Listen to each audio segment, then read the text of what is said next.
अभी हम लोग पढ़ेंगे वेक्टर। तो चैप्टर पढ़ने से पहले इसका इम्पोर्टेंस जानिए। तो वेक्टर एज अ टूल्स है। टूल्स कहने का मतलब इसका यूज आपको, इसका नीड ओवरऑल हर फिजिक्स के चैप्टर में पड़ेगा। चाहे आप मैकेनिक्स लीजिए, चाहे उधर का 12th का पार्ट इलेक्ट्रिसिटी या फिर इलेक्ट्रोस्टैटिक्स ले लीजिए, ये सब में आपको वेक्टर का नीड है। वेक्टर के साथ साथ जैसे डिफरेंशिएशन और इंटीग्रेशन का भी एक तरीके से हम लोग को जरूरत पड़ता है।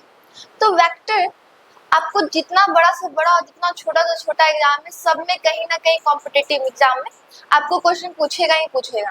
चाहे आप नीट ले लीजिए, आईआईटी ले लीजिए, बीसीईसी ले लीजिए, या फिर हम लोग इधर का पार्ट ले लेते हैं, नर्सिंग हो गया, पैरामेडिकल हो गया, ये सारे लेवल के कॉम्पिटिशन में वेक्टर का क्वेश्चन पूछा जाता है। तो बात आता है कि वेक्टर के कौन से पोर्शन से मैक्सिमम कंपटीशन अपना क्वेश्चन देता है। तो जैसे वेक्टर में स्टार्टिंग होता है कि वेक्टर क्या है, टाइप ऑफ वेक्टर। तो ये जो पार्ट है ना, इससे उतना क्वेश्चन तो नहीं पूछेगा, फिर भी एक थोड़ा बहुत हिंट के तौर पे याद रखने के लिए हम लोग पढ़ेंगे। मेनली क्वेश्चन पूछता है रिजल्टेंट से। आपका रिजल्टेंट निकालना हो, या फिर कंपोनेंट तोड़ना हो, या फिर रेजोल्यूशन वाला पार्ट हो गया, या फिर application of dot product and cross product. तो ये मेन टॉपिक से आपका मेनली कंपटीशन का क्वेश्चन टच करता है। तो हम आपको अभी बताएंगे वेक्टर का इंट्रोडक्शन, मतलब कि जितना हमको बेसिक याद रखना, ठीक है। तो पहले समझिए, पूरे फिजिक्स में सिर्फ दो क्वांटिटी होते हैं। एक होते हैं वेक्टर, वेक्टर क्वांटिटी, और एक होता है स्केलर क्वांटिटी। तो वेक्टर और स्केलर में अंतर क्या है? दो क्वांटिटी होते हैं, एक होता है स्केलर क्वांटिटी और एक होता है वेक्टर क्वांटिटी। अब देखिए, स्केलर क्वांटिटी क्या होता है? इसमें सिर्फ मैग्नीट्यूड होता है। मैग्नीट्यूड कहने का मतलब इसमें सिर्फ हमको वैल्यू पता चलता है। मैग्नीट्यूड कहने का मतलब होता है वैल्यू, जैसे कि 5, 10, ये सब क्या हो गया? मैग्नीट्यूड, ये सब स्केलर क्वांटिटी। पर जब वेक्टर का बात आता है, तो वेक्टर में क्या होता है? मैग्नीट्यूड के साथ साथ आपको डायरेक्शन का भी पता चलता है।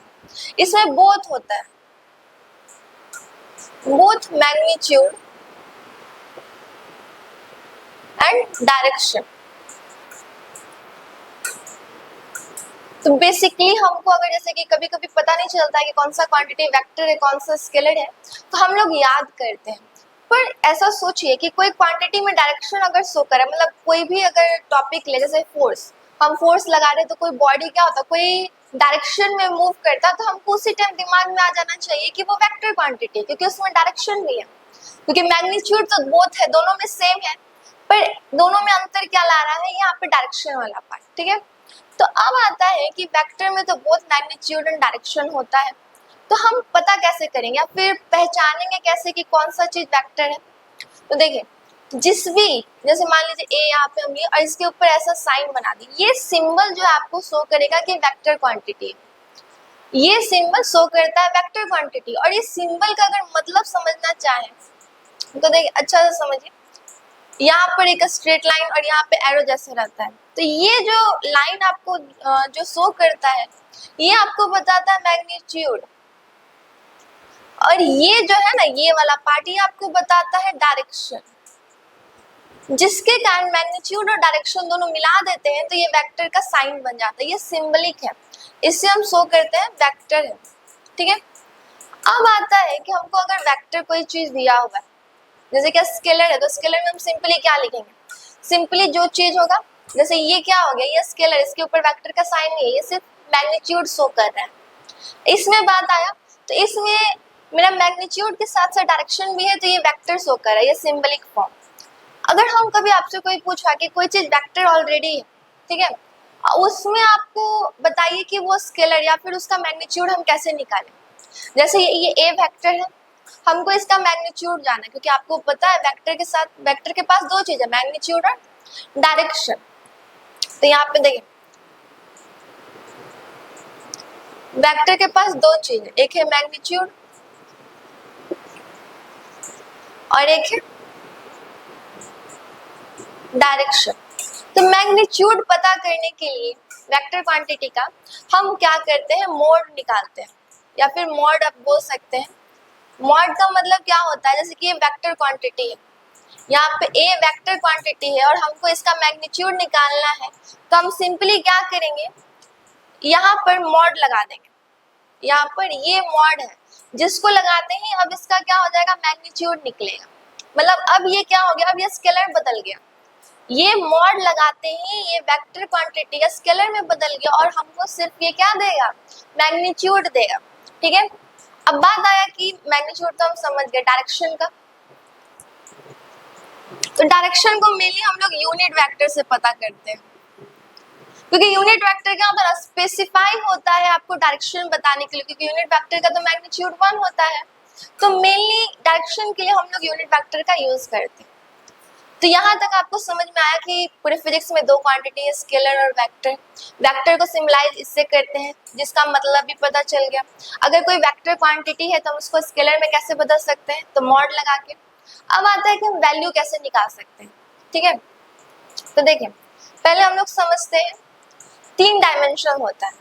कितना डायमेंशन होता है, 3। यहाँ पे होता है, ये होता है एक्स एक्सिस, ये होता है वाई एक्सिस और ये होता है जेड एक्सिस।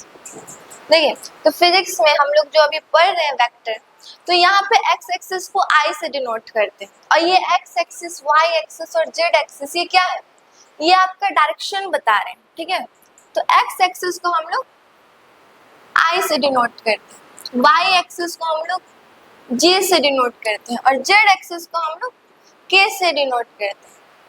इसके ऊपर ये कैप क्यों लगाएं, तो अभी हम आपको बताए हैं कि ये कैप जो होता है वो डायरेक्शन शो करता है और ये मैग्नीट्यूड। तो हम आपको क्या बोले कि एक्स एक्सिस, वाई एक्सिस और जेड एक्सिस सिर्फ डायरेक्शन है। तो ये जो सिंबल है ना, ये कैप लाइक, ये आपको जो है ये सिंबल आपको हो जाता है यूनिट वेक्टर का, जो कि आपको डायरेक्शन शो कर रहे हैं।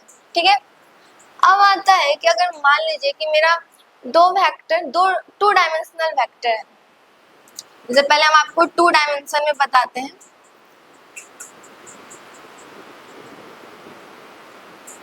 टू डायमेंशन में हम कैसे मैग्नीट्यूड पता कर सकते हैं। ठीक है, तो अब हमको निकालना है 2 डायमेंशन में वेक्टर। तो देखिए यहाँ पे हम क्या लिखेंगे, मानते हैं कि ए कोई है जो एक्स एक्सिस में है, तो हम क्या लिखेंगे, वहां पे आई लिखेंगे।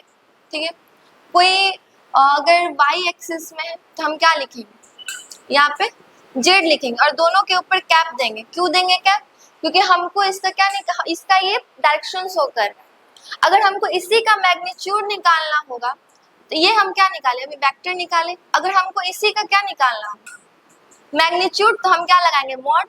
और जैसे ही मॉड लगेगा ये सब पे क्या लगा देंगे, रूट चढ़ जाएगा। तो हम इसका क्या कर देंगे, स्क्वायर कर देंगे। जैसे ही जिसका भी मैग्नीट्यूड, जिस भी वेक्टर का आपको मैग्नीट्यूड निकालना हो उसमें मॉड लगाइए और उसका क्या कीजिए, जो वैल्यू दिया हुआ है आपको उसको रूट अंडर करके स्क्वायर लगा देना। तो ये आप इस फॉर्मूला से क्या कर सकते हैं, निकाल सकते हैं।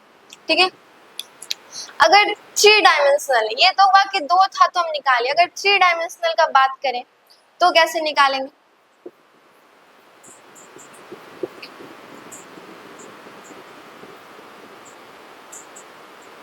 तो यहाँ पे क्या हो जाएगा, अब तीनों लिखेंगे। जैसे ए वेक्टर की जगह क्या लिखा गया, यहाँ पे हम लोग एक्स एक्सिस को डिनोट कर रहे हैं तो यहाँ पे आई प्लस, यहाँ पे वाई है तो क्या आ जाएगा, जेड प्लस जे, यहाँ पे जेड आ जाएगा तो क्या हो जाएगा, के। ये हम तीनों क्या कर दिए, वेक्टर शो कर दिए। वेक्टर हो गया आई जे के में, 3 डायमेंशनल में। अब हमको इसी ए का क्या निकालना है, मैग्नीट्यूड निकालना है।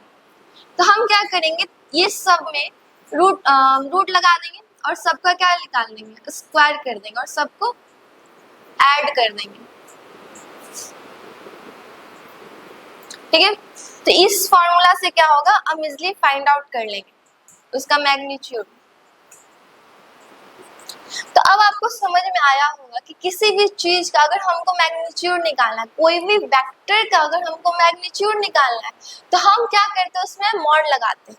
तो मॉड लगाने के बाद क्या होता है, वेक्टर स्केलर क्वांटिटी में चेंज हो जाता है और इसका वैल्यू निकालने के लिए हम सिंपली क्या करते हैं, जो भी वैल्यू दिया हुआ है जिस भी एक्सिस में, उसमें हम चढ़ा देते हैं रूट और जो भी वैल्यू होता है उसका स्क्वायर करके ऐड कर देते हैं। ठीक है, अब इतना लिख लीजिए या फिर इतना का स्क्रीनशॉट ले लीजिए।